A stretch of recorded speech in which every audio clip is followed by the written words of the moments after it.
Hello, ഇന്ന് നമുക്കൊരു അച്ചാർ ഉണ്ടാക്കിയാലോ. നല്ല സദ്യ സ്പെഷ്യൽ അച്ചാർ ഉണ്ടാക്കാം. അതിനായിട്ട് ഞാനിവിടെ എടുത്തിരിക്കുന്നത് ഒരു മീഡിയം സൈസ് വടുകമ്പുളി നാരങ്ങയാണ്. അത് ചെറിയ ചെറിയ കഷ്ണങ്ങളാക്കി മുറിച്ചെടുത്തിട്ടുണ്ട്. അതിലേക്ക് കുറച്ച് ഉപ്പിട്ട് കൊടുക്കുന്നുണ്ട്. എന്നിട്ട് ഒരു സ്പൂൺ വെച്ച് നന്നായിട്ട് മിക്സ് ചെയ്ത് കൊടുക്കാം. പിന്നെ നമുക്ക് ആവശ്യം കുറച്ച് കാന്താരിയും കുറച്ച് ഇഞ്ചിയും വെളുത്തുള്ളിയും ചെറിയ ചെറിയ കഷ്ണങ്ങളാക്കി മുറിച്ചതാണ്. ഇനി ഒരു ചട്ടി വെച്ച് അതിലേക്ക് കുറച്ച് എണ്ണ ഒഴിച്ച് കൊടുത്തിട്ടുണ്ട്. കുറച്ച് കടുകിട്ടു, ഒരു വറ്റൽമുളക് ഇട്ടു, കുറച്ച് കറിവേപ്പില ഇട്ടിട്ട് നന്നായിട്ടൊന്ന് പൊട്ടി വരുമ്പോൾ അതിലേക്ക് നമ്മൾ എടുത്ത് വെച്ചിരിക്കുന്ന കാന്താരി ഇഞ്ചി വെളുത്തുള്ളി എടുത്തിട്ട് നന്നായിട്ടൊന്ന് മിക്സ് ചെയ്ത് കൊടുക്കാം.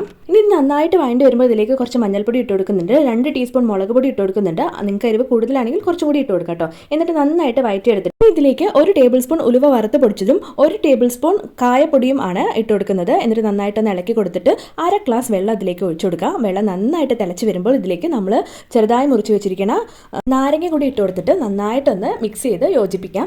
എന്നിട്ട് ചെറിയൊരു ചൂടായി വരുമ്പോൾ, വേവേണ്ട ആവശ്യമില്ല, ചെറിയൊരു ചൂടായി വന്നാൽ മാത്രം മതി. ചൂടായി വരുമ്പോൾ നമുക്ക് ഗ്യാസ് ഓഫ് ചെയ്യാം. ടേസ്റ്റുള്ള ഈസി ആയിട്ട് ചെയ്യാൻ പറ്റിയ നാരങ്ങ അച്ചാർ റെഡി ആയിട്ടുണ്ട്. അപ്പോൾ എല്ലാവരും ഈ ഓണത്തിന് ഈ റെസിപ്പി ഒന്ന് ട്രൈ ചെയ്ത് നോക്കണേ.